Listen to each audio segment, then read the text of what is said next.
through some valleys and desert, believing that I'd get lost.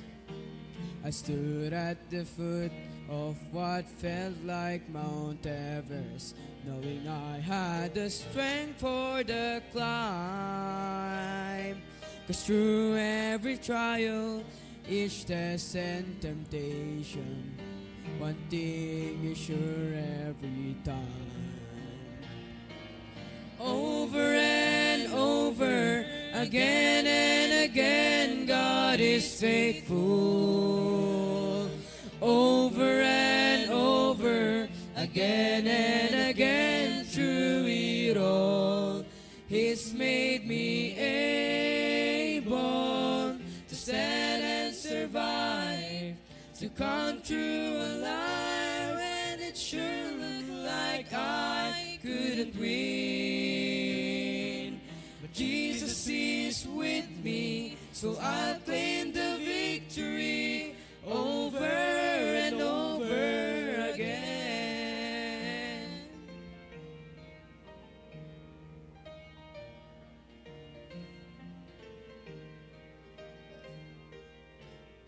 Ask me why, I have no hesitation. God does what He says He will do. Well, I'll simply say every battle has taught me there's nothing He won't help me through. So why should I dwell on the hardships and struggles when I look just beyond them? I see the way this will end is with great celebration, and deep in my heart I believe. Over and over, again and again, God is faithful. Over and over, again and again, through it all, He's made me able to stand and survive, to come through alive when it sure looked like I couldn't win. But Jesus is with me, so I'll claim the victory over and over again. Over and over, again and again, God is faithful. Over and over, again and again, through it all, He's made me able to stand and survive, to come through alive when it sure looked like I couldn't win. Jesus is with me, so I'll claim the victory over and over again. Jesus is with me, so I'll claim the victory over and over, over and over, over and over again.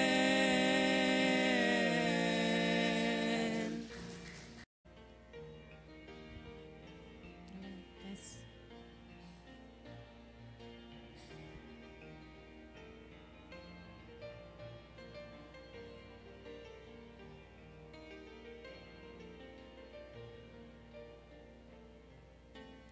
It is hard to understand God's purpose in our lives. It is hard to obey the perfect will of God. But all we need to do is to trust Him with all our heart, because God is faithful every time. God is faithful every time. He will never leave you. God is faithful every time. He will now protect you. All things are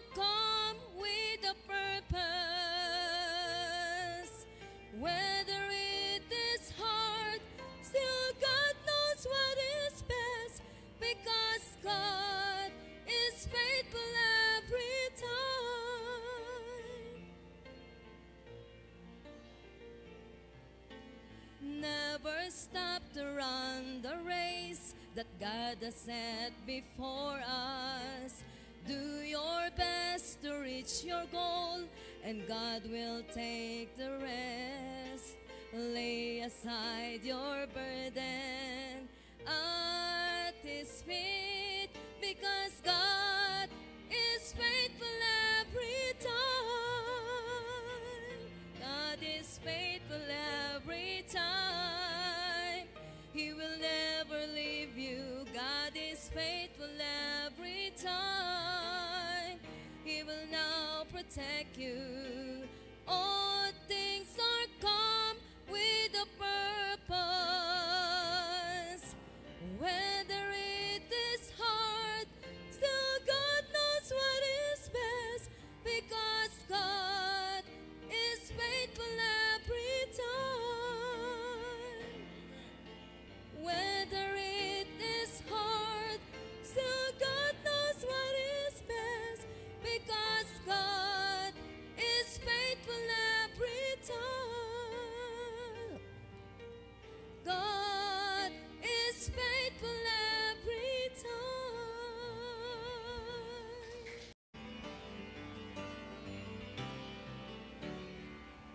Lately I've been through some testing and trials. Felt like a detour that went on for miles. But standing here now looking back, I can say, Lord, I'm thankful. Some storms I thought I would never survive, but here I am feeling so strong and alive. The darkness is past and the morning is bright, and I'm thankful.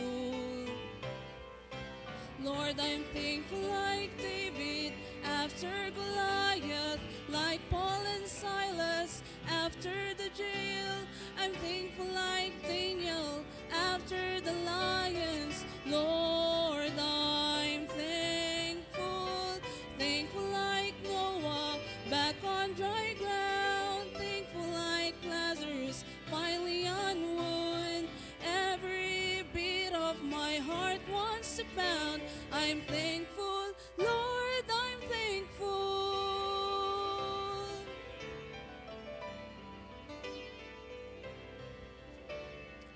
I battled giants of failure and fear, shadows of doubt where my hope was unclear. But all along, Lord, you were hovering near, and I'm thankful. All the seas of my past were a thundering roar that echoed the guilt that I could not ignore. But it's nailed to a cross, and I hear it no more, and I'm thankful. Lord, I'm thankful like David after Goliath, like Paul and Silas after the jail. I'm thankful like Daniel after the lions. Lord, I'm thankful. Thankful like Noah back on dry ground. Thankful like Lazarus finally on wood. Every beat of my heart wants to pound. I'm thankful, Lord, I'm thankful. Thankful like Noah back on dry ground. Thankful like Lazarus finally on wood.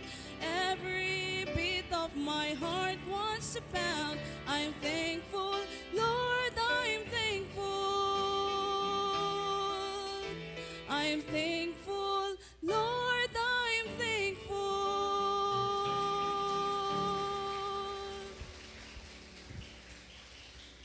Amen. All right. Good songs we heard. Amen.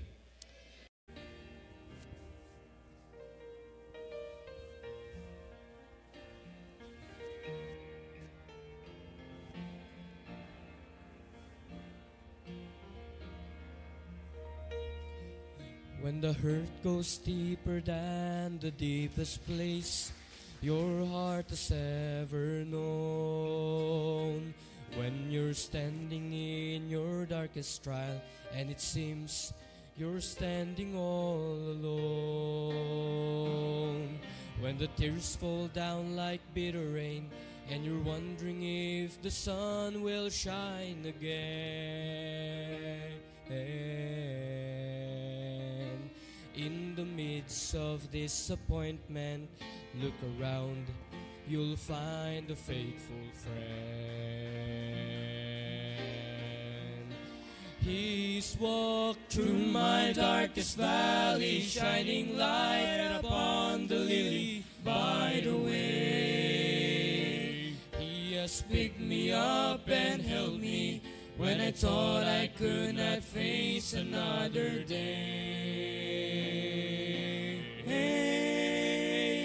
And when my heart had stopped its singing and my mind was simply searching for an end, I can tell you by experience, I found a faithful friend.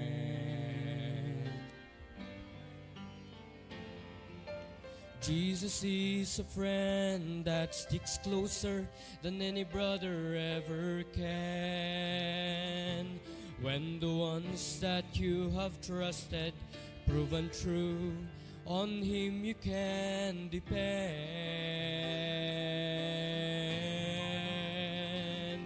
He will never fail or let you down, and His love will help the broken heart to mend.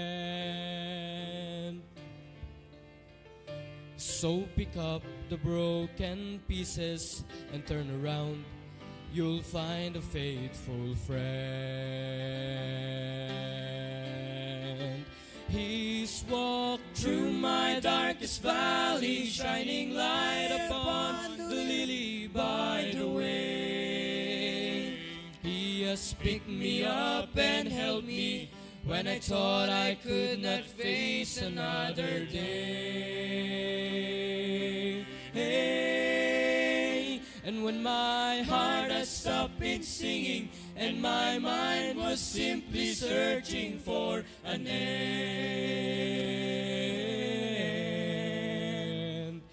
I can tell you by experience,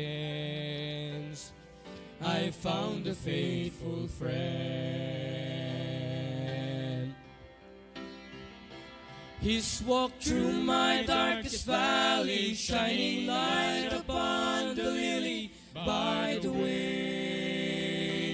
He has picked me up and held me when I thought I could not face another day. And when my heart had stopped its singing and my mind was simply searching for an end,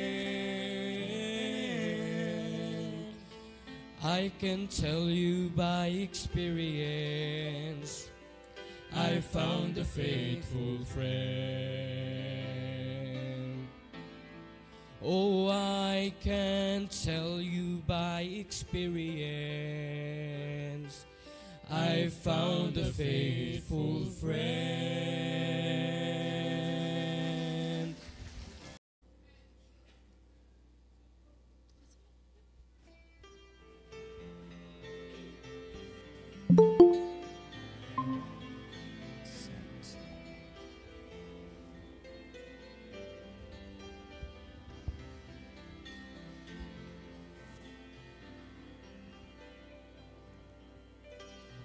Bleeding from the crown of thorns he wore. His heart was so heavy from the cross he bore. Wounded and weary, he gave his life and so much more. It was love that took him to the cross. Amazing love, amazing love. How could it be that God would give His Son for me to pay my sins and let me go free? Amazing grace, how sweet the sound. I once was lost, but now I'm found. Amazing Love, how could it be that Jesus gave His life for me?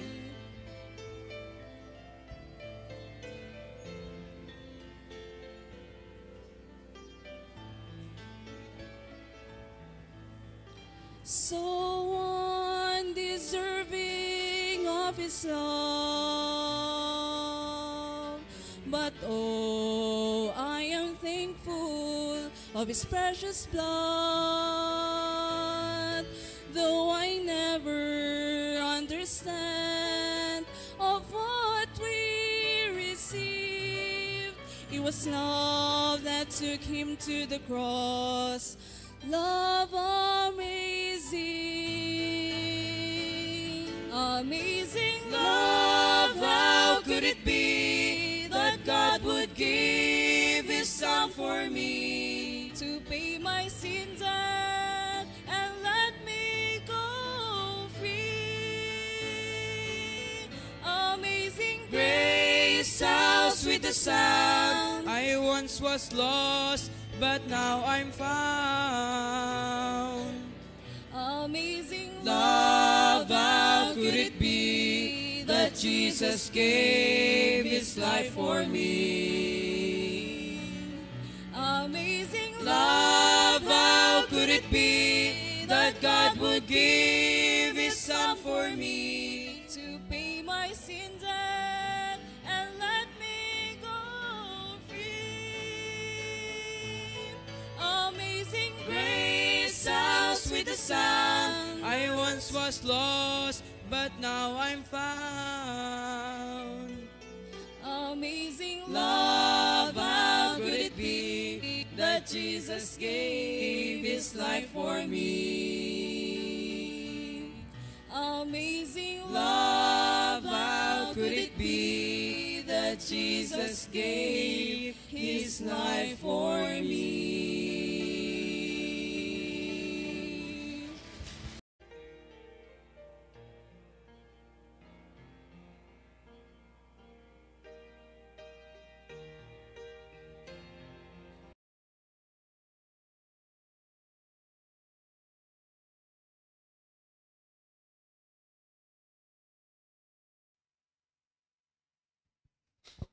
Amen. Morning po sa ating lahat.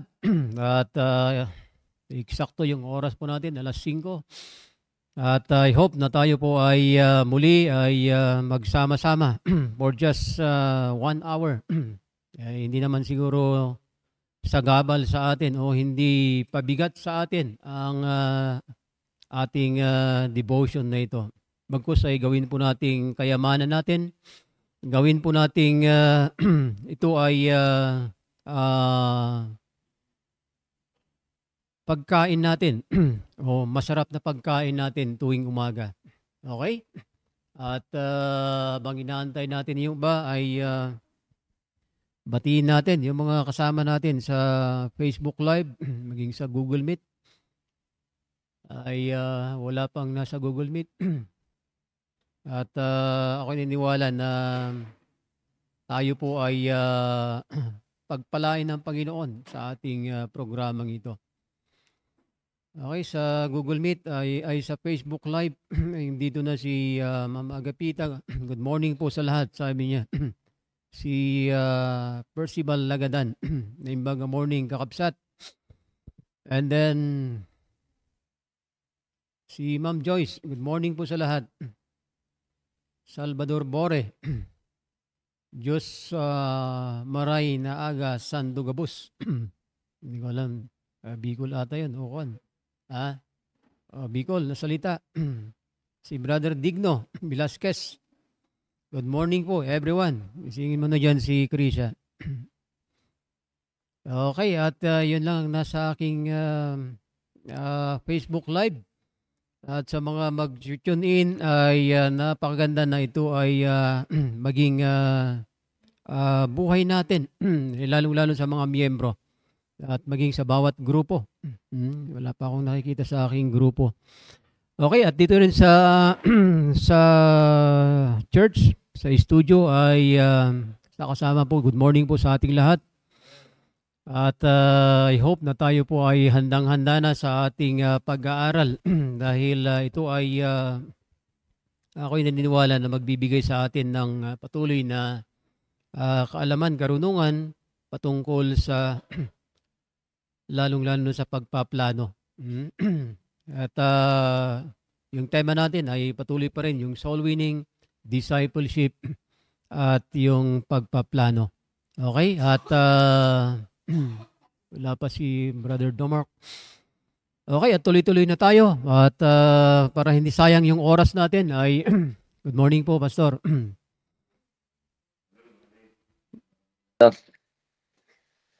Ila bahay nila Rhea. Ay, Rhea. amen. Morning po sa lahat dyan. Yan. Si Mark, wala pa?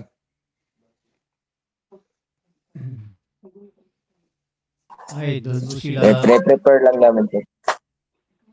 Sige, Good sige. morning po dyan sa village. Sige, Yes, sir. nag-pray na kayo? Tapos na, sir. Tapos na. Sige, sige. Simulan na. Simulan mo na, Braigan. Okay, so tuloy-tuloy na tayo. Dito tayo sa verse ng Book of Proverbs dahil ito yung isang napakagandang pagbulay-bulayan ulit muli natin. Maaaring narinig na natin na nabasa na natin pero ito yung napakagandang makita natin yung biblical na application at basis natin, lalong-lalo na sa ating pagpaplano. Okay, chapter 29 in verse number 18. Sa book of Proverbs, sabi niyan, where there is no vision, the people perish. But he that keepeth the law, happy is he. So, ito yung pagbulay-bulayan natin sandali. And then, merong akong idadagdag dito sa book of Proverbs ulit. Dito sa chapter number 13 and 14.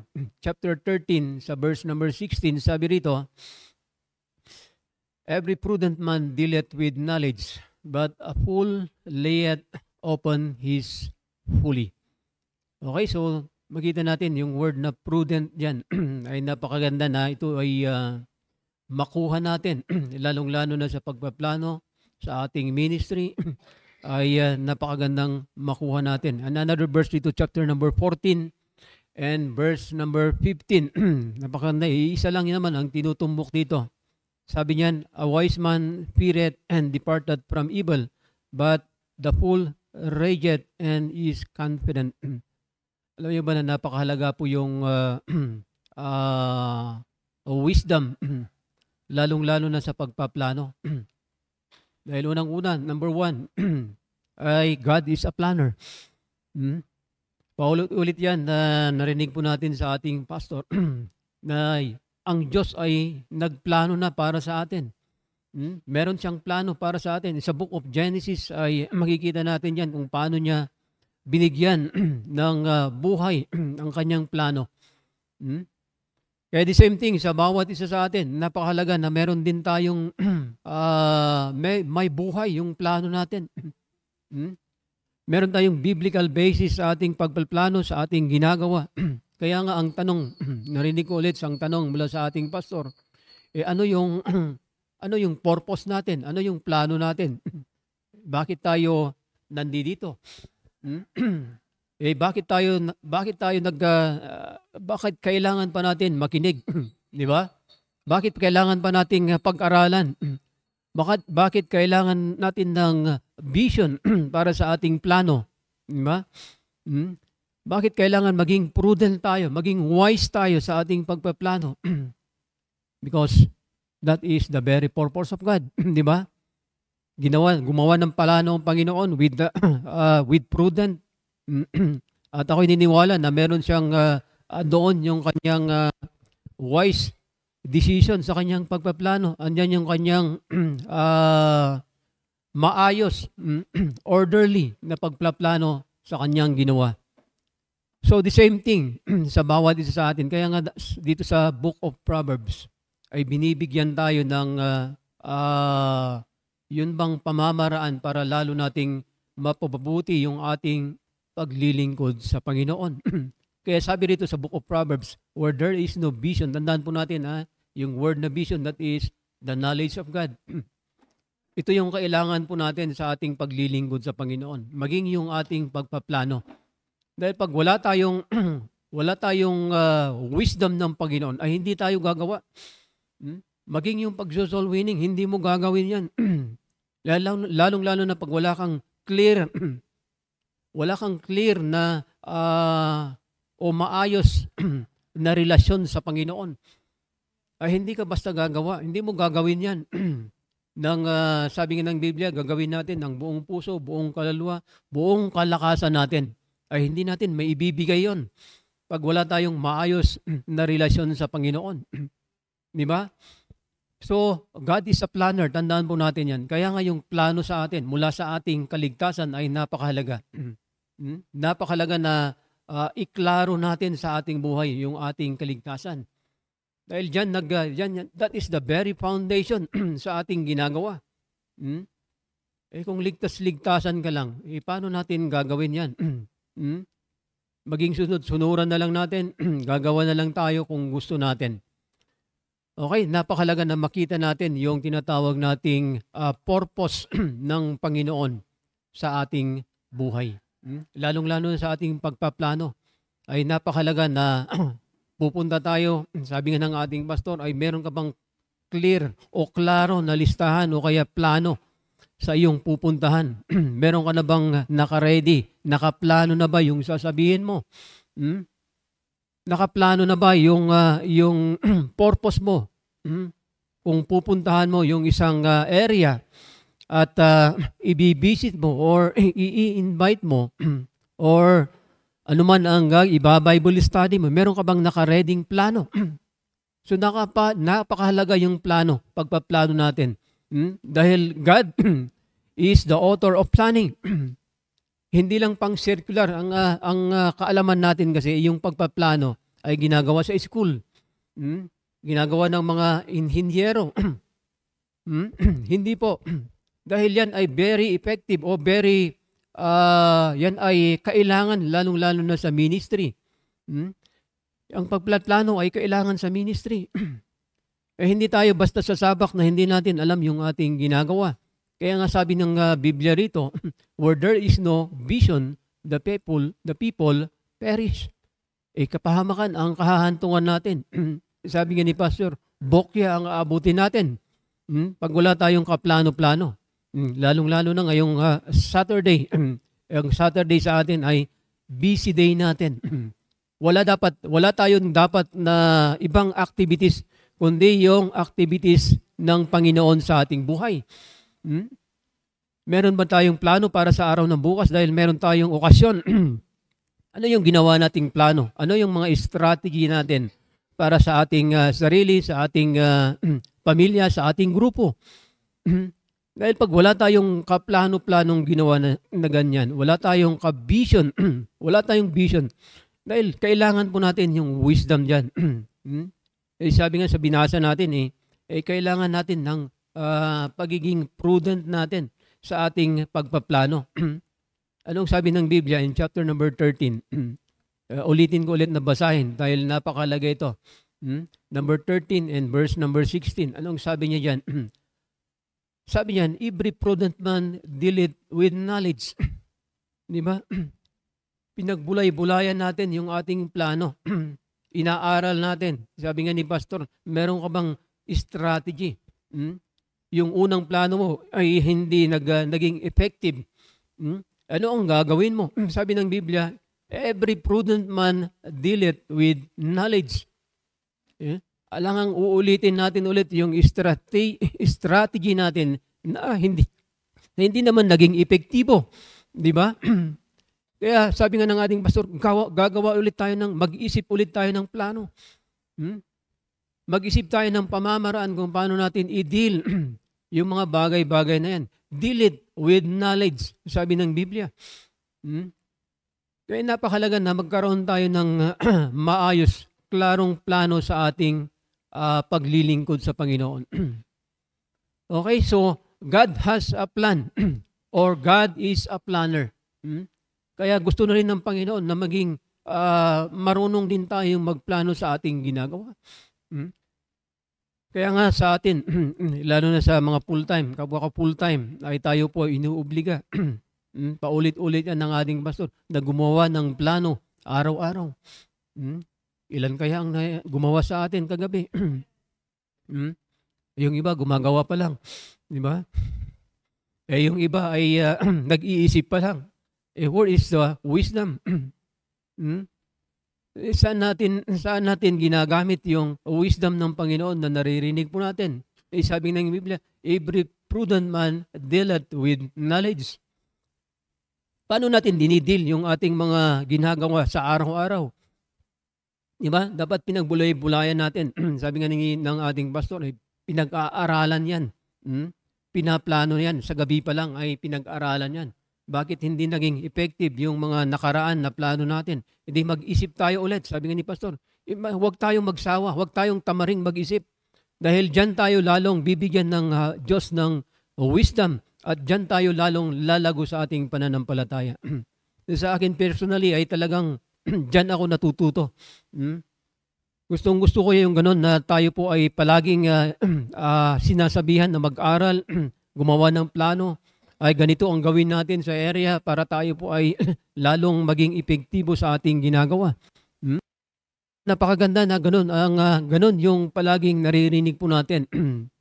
So, God as a planner, dapat maging tayo rin ay marunong tayong gumawa ng ating plano sa ating ginagawa sa ating buhay sa araw-araw.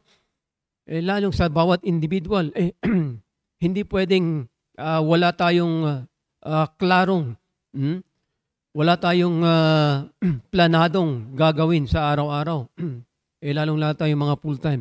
At kailangan po natin, pangalawa is yung wisdom and prudence. Dahil napakalaga yung pagiging prudent natin.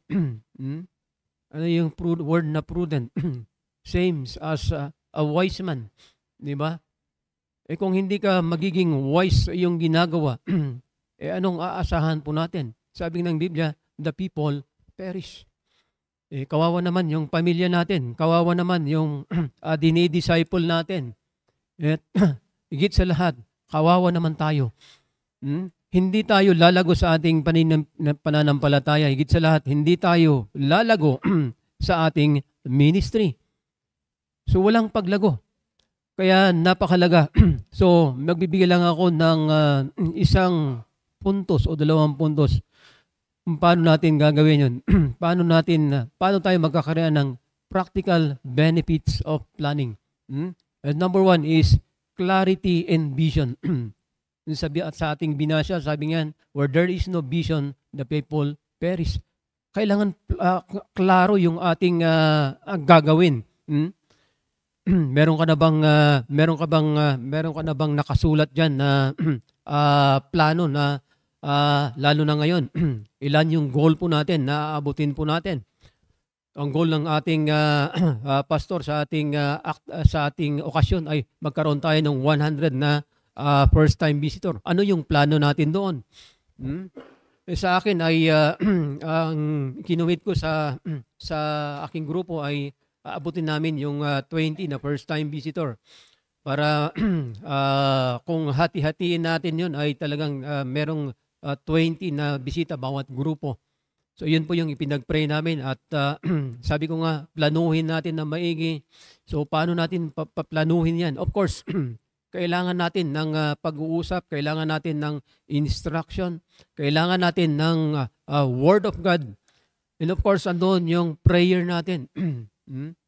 Dahil pag hindi natin gagawin yon ay wala tayong ma-accomplish. Hindi natin maaabot yung ating goal na isinet sa ating sarili. At sabi ko nga sa aking grupo ay kailangan bawat isa ay mag-goal tayo. Mag-goal tayo na abutin natin at trabahuin natin yung goal natin. Paano natin tatrabahuin? Of course, ano ang susi niyan? Wala nang iba kundi soul winning. Mag-soul winning sa area, mag-saturate sa area. So sabi ni Pastor, paano mo gagawin yun?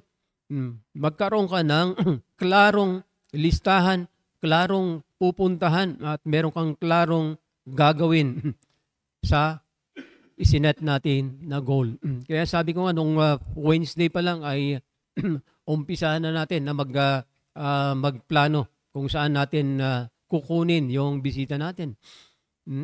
Unang-una, yung ating kamag-anak, mga relatives natin, sabi ni Pastor, ay pwede nating imbitahan para sa ating okasyon. At sa mga pinupuntahan natin ng mga school ay pwede tayong mag-imbita. So yun yung mga pamamaraan para tayo po ay magkaroon ng maabot natin yung goal natin, yung plano natin ay maging epektibo. So gamitin natin ng wisdom and prudence sa ating ginagawa. So clarity in vision ay napakalaga. Dahil pag meron kang tinatarget kasi, meron kang tinutumbok, ay andoon yung yun bang aasahan mo. At sabi ng Biblia, magiging masaya ka dahil alam mo na meron kang gagawin sa oras na yon, sa araw na yon, at meron kang hinihit na aabutin. Di ba napakaganda? Sabi ng Biblia, happy is he. Kung masaya tayo, lalong masaya ang Panginoon pag na-accomplish natin yung goal natin. And another thing is wise stewardship of resources. So napakalaga yan na meron tayong wise na kaisipan sa ating pagplano. Dahil pag hindi tayo wise sa ating gagawin, at ang gagawin natin ay gagawa tayo ng rason para hindi natin magawa yung ating mga goals natin, yung mga plano natin, ay mangmangka, sabi ng Biblia sa ating binasa. Anong sabi ng fools dito? Diba sa ating binasa? But a fool layeth open his folly. Imbis na gagawa tayo ng rason para magkaroon tayo ng wise stewardship or wise decision sa ating gagawin at magkakaroon tayo ng maayos na resources, ay yung iba gagawa ng kanilang kamangmangan. Lay it and open his folly. Bahala na kayo dyan. Kayo naman ang kwan dyan. Kayo naman ang in charge dyan. Kayo na lang ang gagawa. Di ba? Kamangmangan yan. Kaya nga, sabi ko nga, hindi tayo. Two is better than one. Sa bawat grupo ay pag tayo po ay nagkakaisa na gagawin yung mga bagay-bagay na yan, lalong-lalo sa ating goal, sa ating wakasyon, ako'y naniniwala, maabot natin at maging masaya yung grupo natin at tayo mismo ay maging masaya. Higit sa lahat, mapapasaya natin ang Panginoon sa ating ginagawa. Okay, so I hope na meron tayong nakuha sa ating usapin sa umagang ito. At ako'y naniniwala, merong sasabihin yung ating mahal na pastor at maging si Brother Domac. Good morning po, Pastor. Sige, okay. So, tuloy-tuloy na tayo. At sinasabi ko sa inyo ay good morning sa ating lahat, mga kapatid. Napaka-importante yung ginagawa natin na gagawa tayo ng plano. Dahil lahat ng bagay ay ang Diyos bago lumikha, ay lahat, plinano niya lahat. At ang plano ng Diyos sa atin ay not for the worse, but for the better, for every creation ng Panginoon. Kailan man hindi tayo pinagplanuhan ng Diyos na hindi tayo pagpalain. Simulat sa Paul ay sabi ng Panginoon, be fruitful and be fruitful and multiply, and God bless them. Yan sabi ng Biblia. So pinagpala tayo ng Diyos. So yun ang tumbukin natin. Yun ang sundin natin na plano ng Diyos. Kung ang plano ng Diyos simula sa kulpa ay i-bless na tayo ng Panginoon, magmumultiply tayo while we are multiplying, and God also at the same time, He bless us and He will bless us. So ganun tayo, yun yung ano natin. Tumbukin natin. Huwag tayong gumawa ng sarili natin plano kasi unang-una, kung gumawa ka ng sarili mong gagawin mo yung gusto mo, ang tanong, gaano ka kasigurado doon? Iyan ba talaga ay gusto ng Diyos? O, yun ang tanong natin doon. So, pinakamaganda, gumawa tayo ng plano na naaayon sa plano ng Diyos. Yun ang maganda doon. Sige, Damark, nasaan yung pinagtitipunan nyo na yan? Saan yan? Dito po kami kina Alden, Pastor. Ay po nila. Ay, saan banda yan? Kina Alden po, dito sa may baba nila. Ay, sa baba. Ano? Para kayo nandun sa ano hindi ba magla-landslide yan? Hindi, no? Ni-imagine ko tuloy yung landslide sa Akupan eh. Tingnan nyo baka si okay lang ma-landslide yan. Basta si Alden lang ma-landslide. Oh. Very good, very good. Sige, sige. Okay, good morning po sa ating lahat. Ayan. Yun, sa ating pagpapatuloy po ay buksan po natin mga Bible dito sa Book of Proverbs. Proverbs chapter 16 verse 3. Ayan. Sabi ng Bible dito ay commit thy works unto the Lord and thy thoughts shall be established.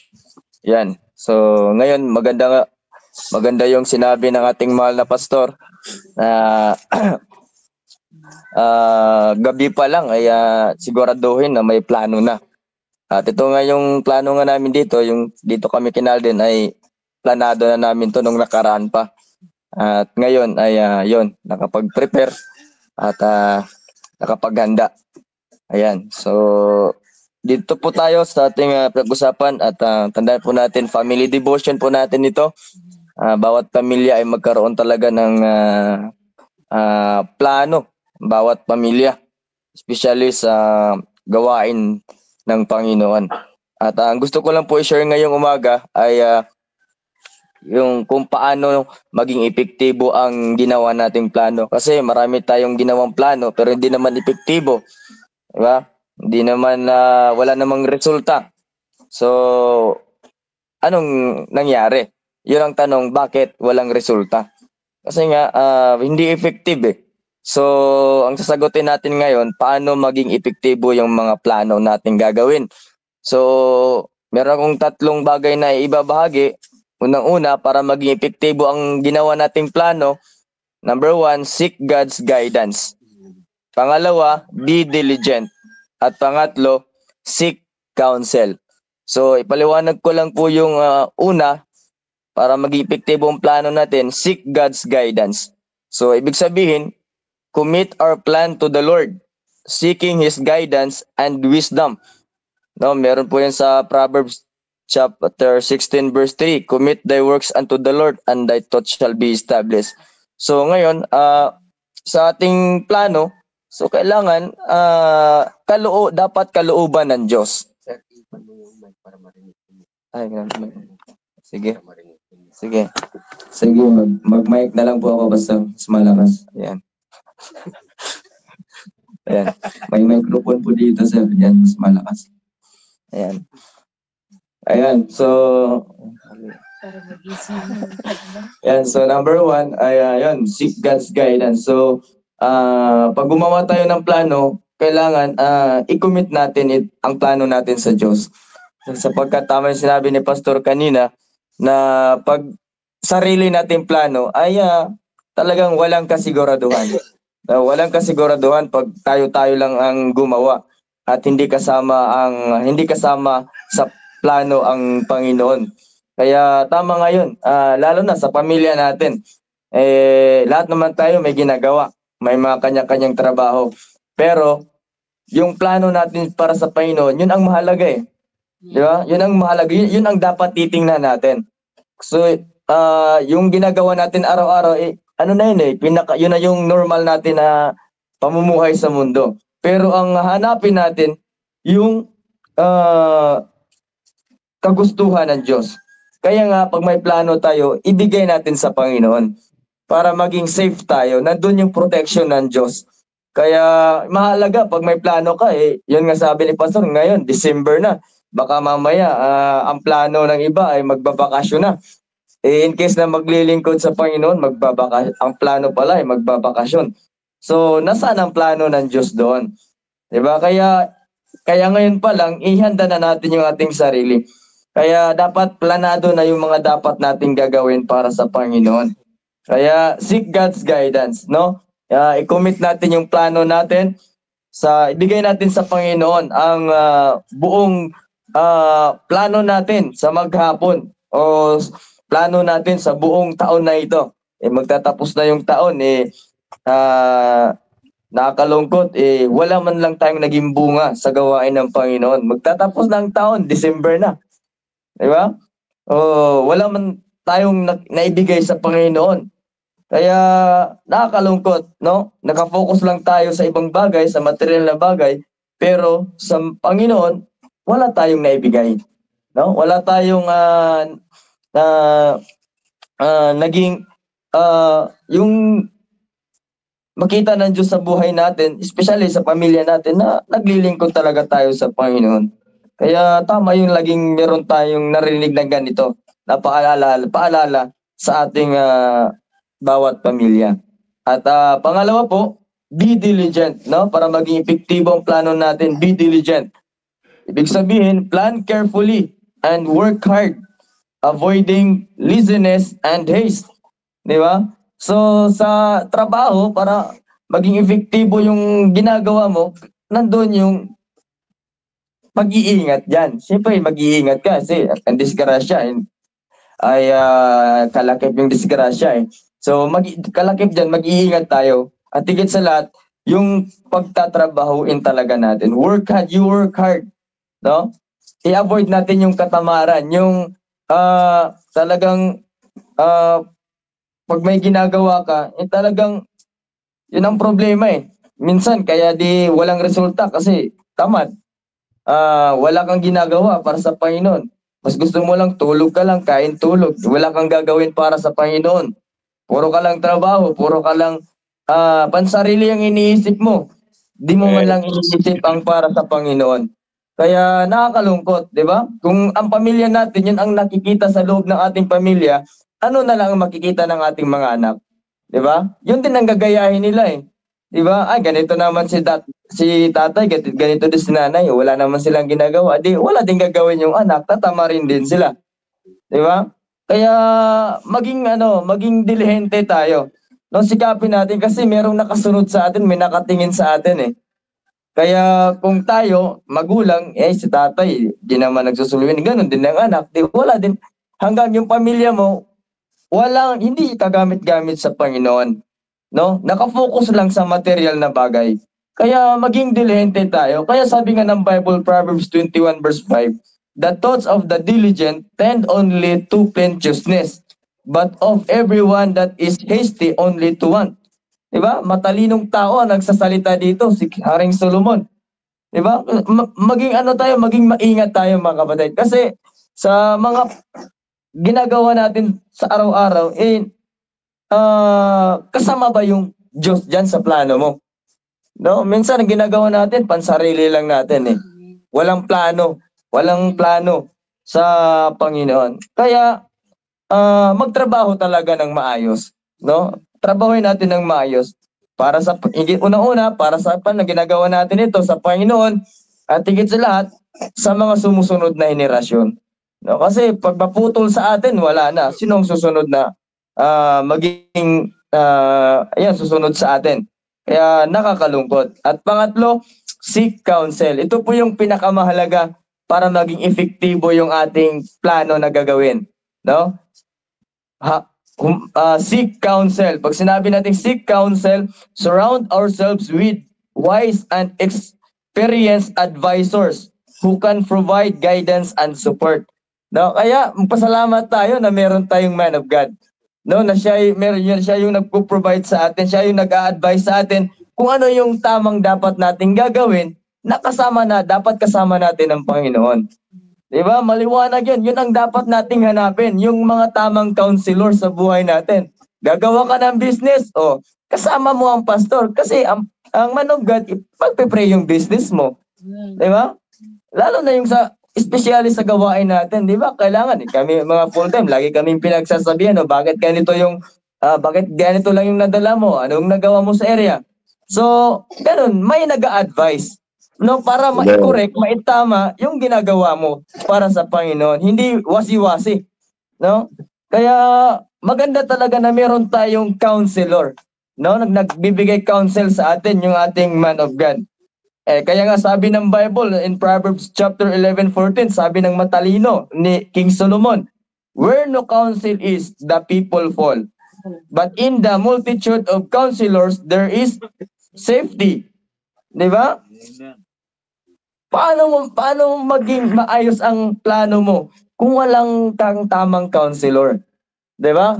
Lalo ang nag-advise sa atin, man of God natin, prayer warrior natin, ang ating man of God. Sa atin, especially hindi lang sa atin, buong pamilya natin pinapanalangin. 'Di ba? Ang nakakalungkot, pamilya natin, di man lang natin may pag-pray ang ating man of God. 'Di ba? So, di man lang natin yung pag-pray ang ating simbahan na lumago, na maging blessing tayo sa gawain ng Panginoon. Di ba? Yun ang nakakalungkot. Kaya, mga kapatid, sa bawat pamilya natin, siguraduhin natin na yung ginawa nating plano ay epektibo. No? Para maging epektibo, seek God's guidance. Be diligent and seek counsel. No? Kaya salamat nga, merong salita ng Diyos Jeremiah 3:15. 'Di ba? I will give a pastor. 'Di ba yung Jeremiah 3:15? I will give you a pastor according to mine heart. 'Di ba? So, nandyan yung man of God, siya magbibigay sa atin ng knowledge and understanding. 'Di ba? In Jeremiah 3:15. Kaya puntahan natin ang ating man of God. No? Kaya pasalamat tayo na meron tayong pastor na nagbibigay ng counsel sa atin para maging maayos tayo sa Panginoon. So, sir, maraming salamat po. Ayaw po. Amen, amen. That's good. Totoo. Alam nyo, napaka-importante itong sinasabi ko sa inyo paulit-ulit. Almost how many, na to? Isang buwan mahigit na ito, itong sinasabi ko na gumawa kayo ng specific na plano nyo. Yung totoong plano nyo na gagawin nyo. Okay, so ngayon ay alam nyo, itong sasabihin ko sa inyo sapagkat this week ay magaling ka kayo, Bilde. Huwag kang mag-Facebook.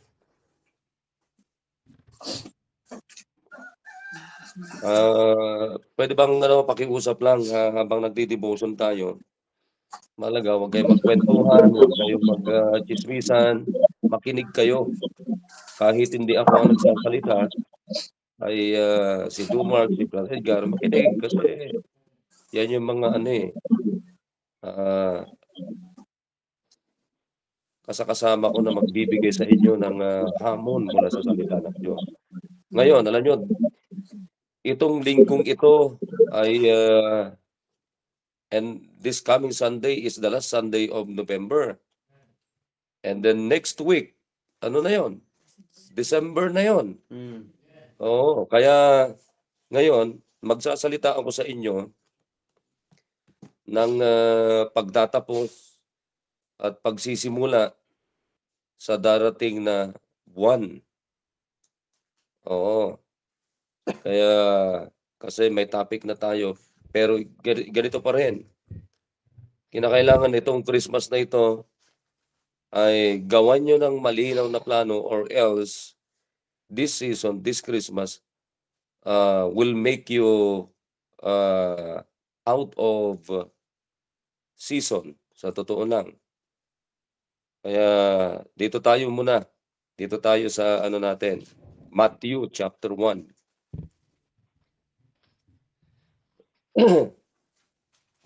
Okay, sabi dito na verse number 18. Now the birth of Jesus Christ was on this wise. When as his mother Mary was espoused to Joseph, before they came together, she was found with child of the Holy Ghost. So, tingnan nyo to If you're going to study the passages, makita nyo, there is clear plan from God. At makita nyo itong plano na ito na napakalinaw mula sa Diyos ay hindi nang galing kay hindi nang galing kay Joseph, hindi nang galing kay Mary, kundi nang galing sa Diyos itong plano ng Diyos sa kanila. O, tingnan nyo, hindi pa naman sila nagsasama, pero anong sabi ng Biblia? The birth of Jesus Christ was on this wise. When as his mother Mary was espoused to Joseph, before, napansin niyo yun, before they came together, bago magsama, she was found with child of the Holy Ghost. So makita nyo, nandun na yung plano ng Diyos. Nandun na yung pagkilos ng Diyos, ginagawa ng Panginoon. Then, Joseph, her husband, being a just man. So napansin niyo kung anong klaseng tao ito si Joseph. He is a just man. Matuwid, maayos. And not willing to make her a public example, was minded to put her away privily. But while he thought on these things, so notice the word thought. Ibig sabihin, nag-iisip siya. So it means, Joseph has a plan. Nagpaplano. Kasi hindi ka naman pwede kagandahan pag may plano ka. Sabi ko nga sa inyo, nag-iisip ka. You're making deliberation. Sabi ko nga sa inyo na nakaraan, planning will teach you how to deliberate and resolve everything you do. Okay? Sinabi ko sa inyo na nakaraan yan. So maganda doon, nag-iisip ka ngayon. So pag nagpaplano ka, matututo ka mag-isip. Pag hindi ka nagpaplano, hindi ka matututong mag-isip. O, di ba? O, tatamarin ka ngayon. O, tuloy natin. And then, the angel of the Lord appeared unto him in a dream. So makita nyo, pag nag-iisip ka, nagpaplano ka, nakasama mo ang Diyos sa pag-iisip mo, pagpaplano mo, napakaganda. Makikialam ngayon ang Diyos sa pag-iisip mo, sa pagpaplano mo. So, tinan nyo ngayon, nag-isip ngayon si Joseph sa mga bagay na nakita niya, narinig niya, ginagawa ng Diyos sa kanya. So, the angel of the Lord appeared unto him in a dream. Yun ang maganda. Alam nyo, pag nagpaplano ka, pakinggan nyo, pause muna ako sandali dyan. Pag nagpaplano tayo, nakasama natin ang Panginoon ng ating pagpaplano. Literally, hindi mo man makikita ang Diyos sa tabi mo or whatever. Pero, I believe mga kapatid, yung presensya ng Diyos nasa iyo. Pag nag-iisip ka, nagpaplano ka para sa Panginoon. Ganun din ito. So, tinan nyo the angel of the Lord appeared unto him in a dream, saying, Joseph, thou son of David, fear not to take unto thee Mary thy wife, for that which is conceived in her is of the Holy Ghost. So makita nyo, merong specific na instruction ng Diyos kay Joseph. Bakit? Because Joseph is planning and thinking about God, about Jesus. So, therefore, makikita din natin yung good fellowship ni Joseph at ang Panginoon. Ano sabi ng Panginoon sa kanya? Huwag ka matakot, Joseph. Matakot. Tanggapin mo si Mary kasi ang dala-dala niya ngayon ay conceived by the Holy Ghost. Yan. So, nung naunawaan niya, naging klaro sa kanya, in 21, verse number 21, sabi diyan, and she shall bring forth a son. Ito yung explanation ng Panginoon sa plano ng Diyos kay Mary at kay Joseph.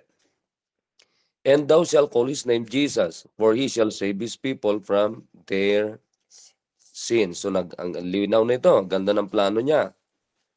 So, tandaan nyo, hindi pa nangyayari ito Talagang sinasabi ng Diyos sa kanya yung plano niya Amen. na mangyayari. Now all this was done that it might be fulfilled which was spoken of the Lord by the prophet, saying, Behold, a virgin shall be with child, and shall bring forth a son, and they shall call his name Emmanuel, which being interpreted is God with us. Wow, ganda na ito. O, kalahin mo yan? O, ito yung gagawin ko. Mula kay Mary, siya ay magdadalang tao sa pamamagitan ng banal na espiritu, at siya ay manganganak at pangangalangan siya ng Jesus.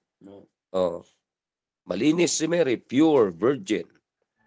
Pero siya yung gagamitin ng Panginoon to bring forth a son. Sino yun? Son na yan, Jesus Christ, the only begotten Son of God, na tatawagin siyang Emmanuel, na kung ating i-interpret, lilinawin, ibig sabihin, God with us. Aba, sino ba namang aayaw niyan? Kung Diyos ang kasama mo na. So makita nyo dito, nung naging malinaw lahat yan kay Joseph, hindi na siya tumanggi.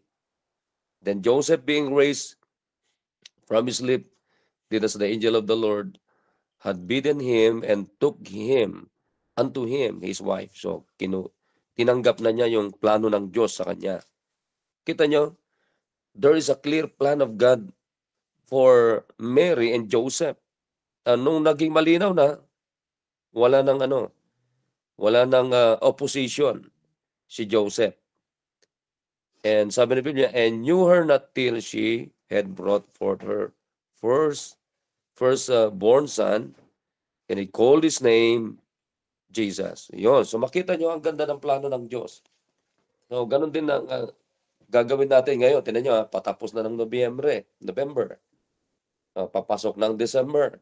Pag pumasok ang December, mga kapatid, papasok na naman. Pag pumasok ang December, siyempre, patapos yan. At habang patapos niyan, papasok naman ng bagong taon.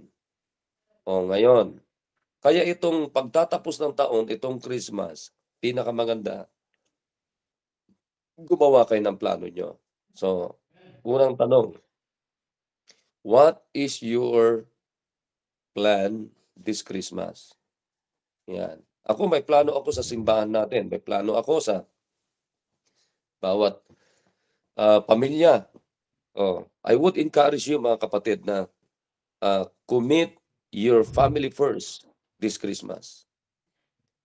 Commit your family first to God this Christmas. Christ and my family first this Christmas. That must be our theme this Christmas.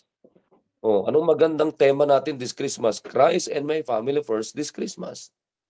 Unahin natin si Kristo sa panahon ng Christmas. Huwag niyong uunahin na magbakasyon. Nakukuha niyo ba lahat? Huwag niyong uunahin ng bakasyon. Kasi, Pastor, ano lang kami.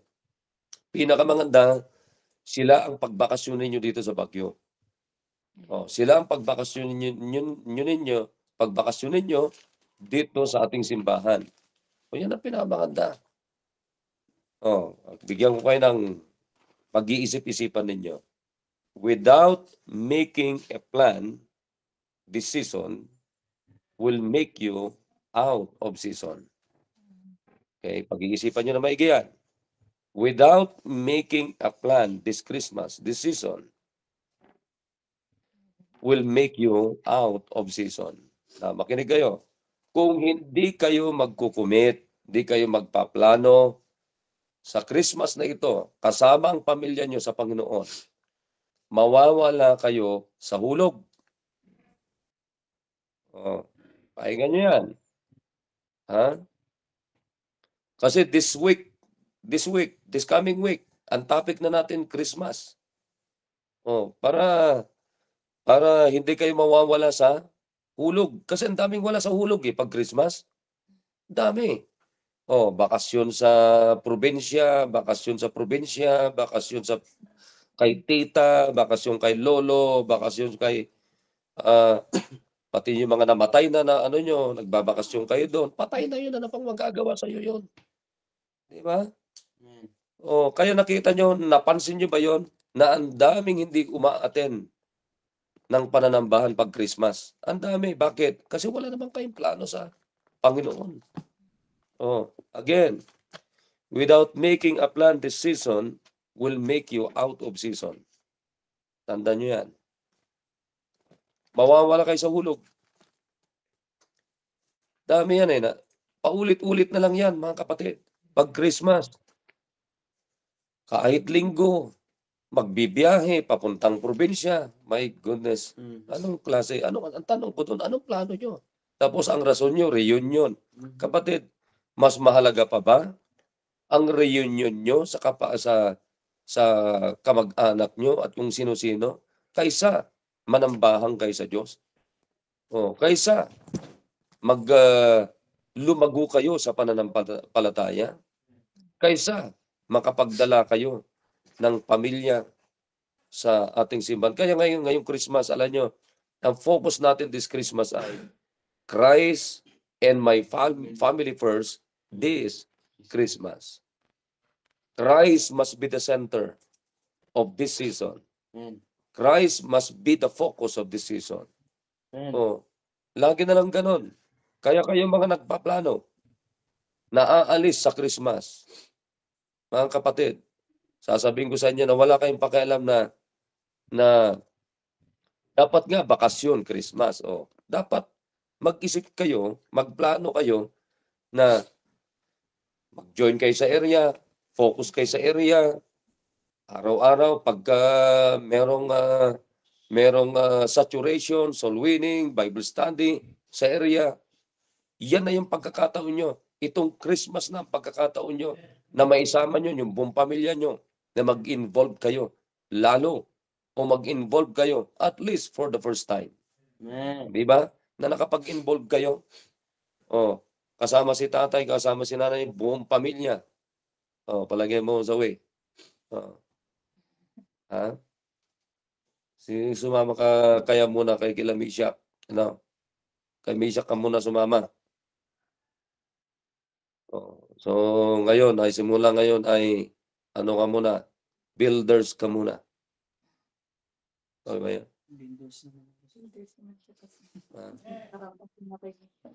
Ay, ganun ba? Oh, doon ka lagi, ha? Kala ko kasi kagrupo kita, eh. Oh, totoo yun. Oh, kayo mga young people, tinan nyo. Kaya tama yung sinasabi ni Dumart kanina, eh. I-lead natin tayong mga tatay na mag-involve yung buong pamilya natin, intact tayo this Christmas sa Panginoon. Hindi yung may isip-isip pa kayo na pupunta ng probinsya. My goodness. Alam mo, ako honestly, simulang nasa simbahan ako, sabi ko, wala nang mas masaya kundi yung activities sa Panginoon sa panahon, kahit anong panahon, magpa-Christmas man, bagong taon man, alam ko na nasa isip nyo. Ano nasa isip nyo? Oy, itong Christmas, mag-involve ako. Pero sa bagong taon, uwi naman ako. Maling pasimula. Ayan na naman tayo. Wag yung sundin yung flesh ninyo. Wag nyong sundin yung tradisyon. Tayo, naniniwala tayo sa Christmas. Pero ang celebration natin hindi katulad sa sanlibutan. Naniniwala din tayo sa pagsalubong ng bagong taon. Pero ang pagsalubong natin sa bagong taon, hindi katulad ng mundo sa pagsalubong. Kinikiyo. Hindi katulad ng bagong taon, ang ating pamamaraan para ang mundo, ang pamamaraan natin, kung paano nila sinasalubong ang bagong taon. Tayo, tinan nyo. Sila pag nagsasalubong sila ng bagong taon, paputok dito, paputok dyan. Kaya bagong taon, bawas ang daliri. Di ba? Tanggal ang daliri, kulang ang daliri. Bagong taon, ang daming utang. Bakit? Pasiklaban, eh. Pasiklaban ng handa dito, handa doon. Kaya pagkatapos ng bagong taon, anong nangyari? Utang dito, utang doon. Utang na yan. Yan ang mangyayari. Pero kung intact tayo simbahan, salubungin natin ang Panginoon, dalhin natin ang bagong taon, dalhin natin sa simbahan, magpipray tayo. Kaya nga meron tayong paghiwalay ng lumang taon, bagong taon, nagpipray tayo. Kumakanta tayo doon sa church, sa bahay sambahan. Tapos nagpapasalamat tayo. Nabibigyan na naman tayo ng panibagong taon. Ganon. That's the way how we celebrate bagong taon, New Year. Kaya meron tayong New Year service. Kaya ko to sinasabi sa inyo to in advance para pag gumawa kayo ng plano, huwag niyong sagasahan ito. Di ba? Huwag niyong sagasahan. Papupuntahin. Ang problema kasi, mas makapangyarihan yung mga kamag-anak nyo yung mga kamag-anak ninyo, lola, lolo, auntie, uncle, na galing sa US. Ano yun? Mas mahigit sila sa Diyos? Ha? Ano yun? Grabe yun Dapat walang pangunahin sa atin kundi Diyos talaga. Kaya sabi ko sa inyo, without making a plan this season, it will make you out of season. Mawawala ka sa hulog. Number 2, plan to be wise this Christmas. Plan to be wise this Christmas. Magplano naman kayo, mga kapatid, mga members, na maging wise. This Christmas, hanggang sa pagsalubong natin ng panahon. Kaya nga tinan nyo, may ano tayo, may programa na ako niyan eh. May programa na tayo yan. Kaya sinasabi ko na sa inyo, in advance, pagtuntong ng December hanggang bagong taon. Kaya yun sinadya ko talaga eh. Nasasabihin sa inyo ito kasi patapos na ito. Papasok na tayo sa buwan ng Disyembre. Di natin namamalayan mga kapatid. Putol na, bawas ng mga daliri nyo. Bakit? That's how you celebrate Christmas and New Year. Di ba? Nako, katulad yan, gagastos ka. Bibili ka ng mga paputok. Kita mo yan? Papuputikin mo lang naman. Magkano gagastusin mo dyan? Magkano paputok? Kung binigay na lang natin yan, kinumit na lang natin sa building project natin. Di maiislabam na natin yung ginagawa natin yan. Mabububungan pa natin. Di ba? Palagay nyo, mga kapatid, nakikinig ba kayo? Wala ba tayong amen yan? Amen. Wala. Wala mo lang amen eh.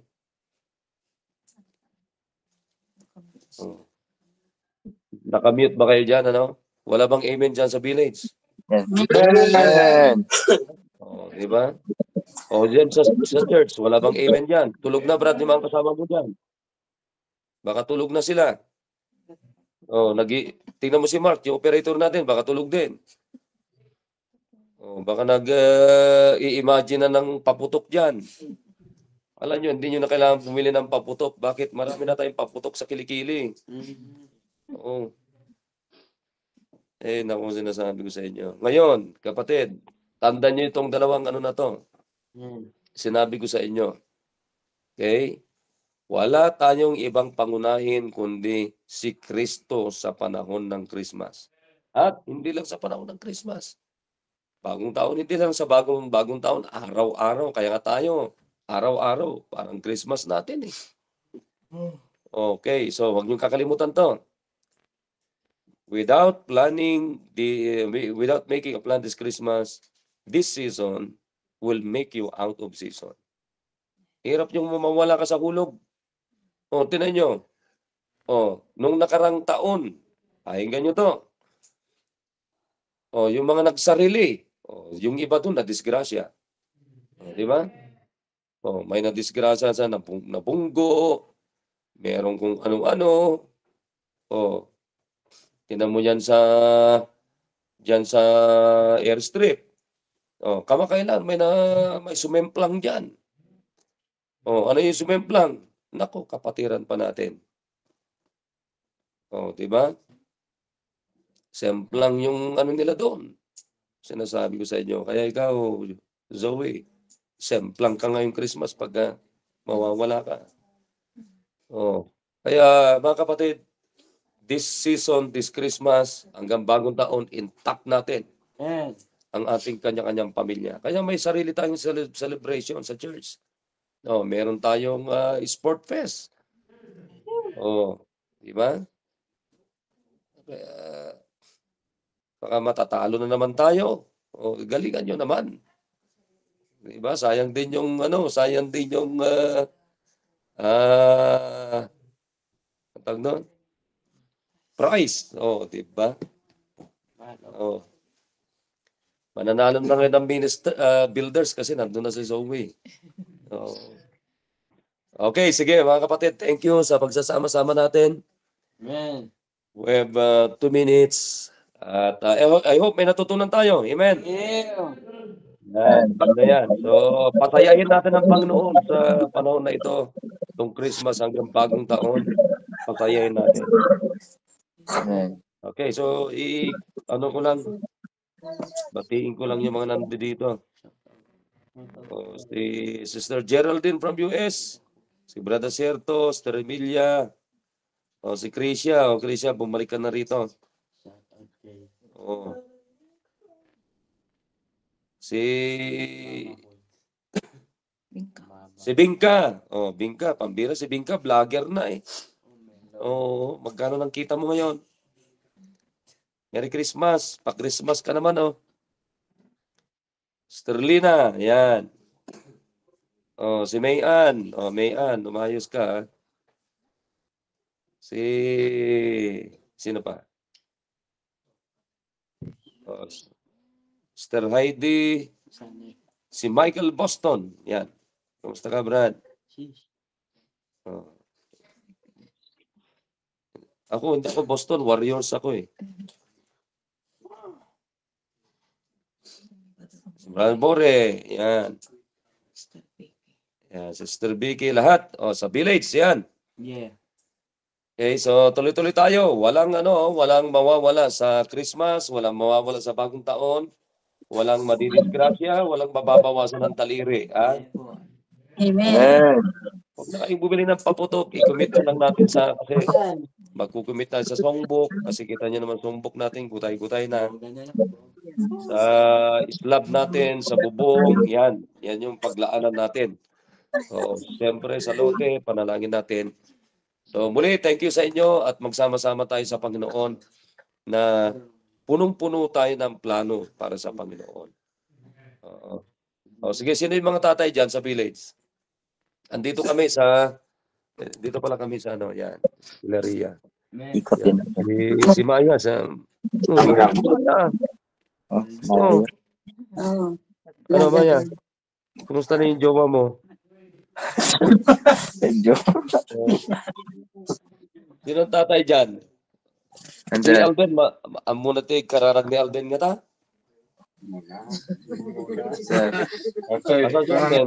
Alden, mag-pray ka nga. Alden. Pray ka daw, Alden. Mike. Kasi parang may Diyos ka rin eh. Sige. Pray ka, Alden. Alden, pray. Mura Ilocano. Ilocano. Teo po Diyos, hanggang kasatang agsapa. Kaya kami po Diyos, kami na hanggang santuan sa saum. Kaya po Diyos. Kita ko mausarmi, iti pamilyami. Para po Diyos, iti panagplano. Iti nga mensahe. Kaya po Diyos, iti mangiturong. Yan yung mga aramidan niyo tatang aldaw. Kaya po Diyos, iti maidayaw. At ngayon na po Diyos, yan yung mga nagpapura kami iti matang mo. At pagkakuha na kami, tinagan ni Christ Jesus. Amen. Okay, thank you sa inyo. Merry Christmas sa ating lahat. Advance Merry Christmas. Okay. Bye.